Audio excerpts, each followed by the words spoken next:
Olá pessoal, tudo bem com vocês? Para quem não me conhece, meu nome é Mariana e hoje daremos sequência à nossa leitura da Bíblia inteira em um ano. Já estamos no dia 41 e vamos seguir a partir de Êxodo 30, versículos 11 em diante, que dizem o seguinte: Disse então o Senhor a Moisés: Quando você fizer o recenseamento dos israelitas, cada um deles terá que pagar ao Senhor um preço pelo resgate por sua vida ao ser contado.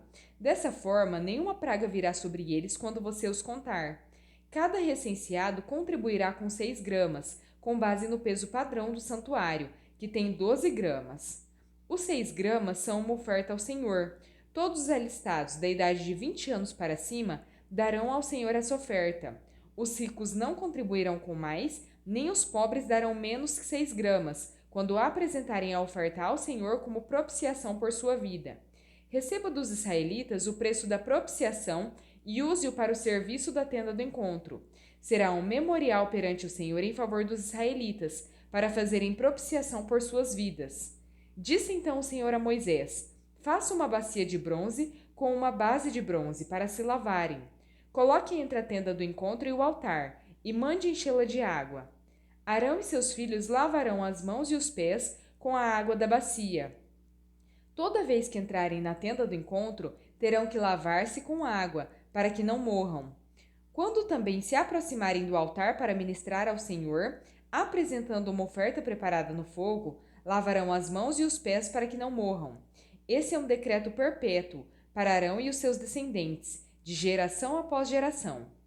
Em seguida, o Senhor disse a Moisés: Junte as seguintes especiarias: 6 quilos de mirra líquida, a metade disso, ou seja, 3 quilos de canela, 3 quilos de cana aromática, 6 quilos de cássia, com base no peso padrão do santuário, e 1 galão de azeite de oliva. Faça com eles o óleo sagrado para as unções, uma mistura de aromas, obra de perfumista. Esse será o óleo sagrado para as unções. Use-o para ungir a tenda do encontro, a arca da aliança, a mesa e todos os seus utensílios, o candelabro e os seus utensílios, o altar do incenso, o altar do holocausto e todos os seus utensílios, e a bacia com a sua base. Você os consagrará e serão santíssimos, e tudo que neles tocar se tornará santo. Unja Arão e seus filhos e consagre-os para que me sirvam como sacerdotes. Diga aos israelitas: Este será o meu óleo sagrado para as unções, geração após geração. Não o derramem sobre nenhum outro homem e não façam nenhum outro óleo com a mesma composição. É óleo sagrado e assim vocês devem considerá-lo. Quem fizer óleo como esse ou usá-lo em alguém que não seja sacerdote será eliminado do meio do meu povo. Disse ainda o Senhor a Moisés: Junte as seguintes essências: bálsamo, ônica, gálbano e incenso puro, todas em quantidades iguais, e faça um incenso de mistura aromática, obra de perfumista. Levará sal e será puro e santo. Moa parte dele até virar pó, e coloque-o diante das tábuas da aliança, na tenda do encontro, onde me encontrarei com você. O incenso lhe será santíssimo. Não façam nenhum outro incenso com a mesma composição para uso pessoal. Considerem-no sagrado, reservado para o Senhor. Quem fizer um incenso semelhante, para usufruir sua fragrância, será eliminado do seu povo. Êxodo 31. A escolha dos artesãos do tabernáculo. Disse então o Senhor a Moisés: Eu escolhi Bezaleel, filho de Uri, filho de Ur, da tribo de Judá, e o enchi do Espírito de Deus, dando-lhe destreza, habilidade e plena capacidade artística para desenhar e executar trabalhos em ouro, prata e bronze, para talhar e esculpir pedras, para entalhar madeira e executar todo tipo de obra artesanal. Além disso, designei Oholiabe, filho de Aizamaque, da tribo de Dan, para auxiliá-lo.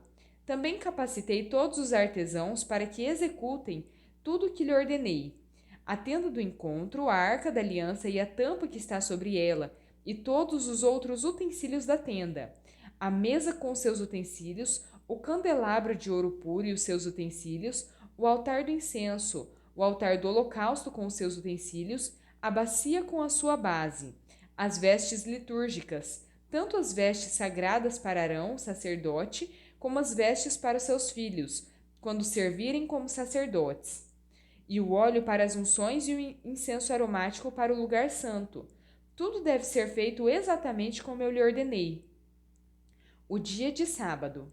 Disse ainda o Senhor a Moisés: diga aos israelitas que guardem os meus sábados. Isso será um sinal entre mim e vocês, geração após geração, a fim de que saibam que eu sou o Senhor que os santifica. Guardem o sábado, pois para vocês é santo. Aquele que o profanar terá que ser executado. Quem fizer algum trabalho nesse dia será eliminado do meio do seu povo.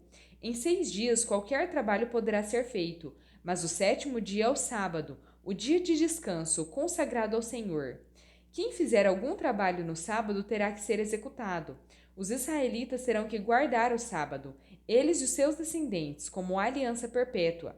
Isso será um sinal perpétuo entre mim e os israelitas, pois em 6 dias o Senhor fez os céus e a terra, e no 7º dia ele não trabalhou e descansou. Quando o Senhor terminou de falar com Moisés no Monte Sinai, deu-lhes as 2 tábuas da aliança, tábuas de pedra escritas pelo dedo de Deus. Mateus 26, versículos 47 em diante. Enquanto ele ainda falava, chegou Judas, um dos 12. Com ele estava uma grande multidão armada de espadas e varas, enviada pelos chefes dos sacerdotes e líderes religiosos do povo. O traidor havia combinado um sinal com eles, dizendo-lhes: aquele a quem eu saudar com um beijo é ele. Prendam-no. Dirigindo-se imediatamente a Jesus, Judas disse: salve, mestre, e o beijou. Jesus perguntou: amigo, o que traz? Então os homens se aproximaram, agarraram Jesus e o prenderam. Um dos que estavam com Jesus, estendendo a mão, puxou a espada e feriu o servo do sumo sacerdote, decepando-lhe a orelha. Disse-lhe Jesus: guarde a espada, pois todos os que empunham a espada pela espada morrerão. Você acha que eu não posso pedir a meu Pai e ele não colocaria imediatamente à minha disposição mais de 12 legiões de anjos? Como então se cumpririam as Escrituras que dizem que as coisas deveriam acontecer desta forma? Naquela hora, Jesus disse à multidão: estou eu chefiando alguma rebelião para que vocês venham prender-me com espadas e varas? Todos os dias eu estive ensinando no templo e vocês não me prenderam. Mas tudo isso aconteceu para que se cumprissem as Escrituras dos profetas. Então todos os discípulos o abandonaram e fugiram. Os que prenderam Jesus o levaram a Caifás, o sumo sacerdote, em cuja casa se haviam reunido os mestres da lei e os líderes religiosos. E Pedro seguiu de longe até o pátio do sumo sacerdote, entrou e sentou-se com os guardas, para ver o que aconteceria. Os chefes dos sacerdotes e todo o sinédrio estavam procurando um depoimento falso contra Jesus, para que pudessem condená-lo à morte, mas nada encontraram, embora se apresentassem muitas falsas testemunhas. Finalmente se apresentaram 2 que declararam: este homem diz: sou capaz de destruir o santuário de Deus e reconstruí-lo em 3 dias. Então o sumo sacerdote levantou-se e disse a Jesus: você não vai responder à acusação que estes fazem? Mas Jesus permaneceu em silêncio. O sumo sacerdote lhe disse: exijo que você jure pelo Deus vivo. Se você é o Cristo, o Filho de Deus, diga-nos. Tu mesmo disseste, respondeu Jesus. Mas eu digo a todos vós: chegará o dia em que vereis o Filho do Homem assentado à direita do Poderoso e vindo sobre as nuvens do céu. Foi quando o sumo sacerdote rasgou as próprias vestes e disse: blasfemou! Por que precisamos de mais testemunhas? Vocês acabaram de ouvir a blasfêmia. O que acham? É réu de morte, responderam eles. Então alguns lhe cuspiram no rosto e lhe deram murros. Outros lhe davam tapas e diziam: profetize-nos, Cristo. Quem foi que bateu em você? Salmo 32. Como é feliz aquele que tem suas transgressões perdoadas e seus pecados apagados. Como é feliz a quem o Senhor não atribui culpa e em quem não há hipocrisia. Quando eu mantinha escondidos os meus pecados, o meu corpo definhava de tanto gemer, pois dia e noite a tua mão pesava sobre mim. Minhas forças foram se esgotando, como em tempo de seca. Então reconheci diante de ti o meu pecado e não encobri as minhas culpas. Eu disse: confessarei as minhas transgressões ao Senhor, e tu perdoaste a culpa do meu pecado. Portanto, que todos os que são fiéis orem a ti, enquanto pode ser encontrado. Quando as muitas águas se levantarem, elas não os atingirão. Tu és o meu abrigo, tu me preservarás das angústias e me cercarás de canções de livramento. Eu o instruirei e o ensinarei no caminho que você deve seguir. Eu o aconselharei e cuidarei de você. Não sejam como o cavalo ou o burro, que não têm entendimento, mas precisam ser controlados com freios e rédeas, caso contrário não obedecem. Muitas são as dores dos ímpios, mas a bondade do Senhor protege quem nele confia. Alegrem-se no Senhor e exultem, vocês que são justos. Cantem de alegria, todos vocês que são retos de coração. Provérbios 8, versículos 27 em diante.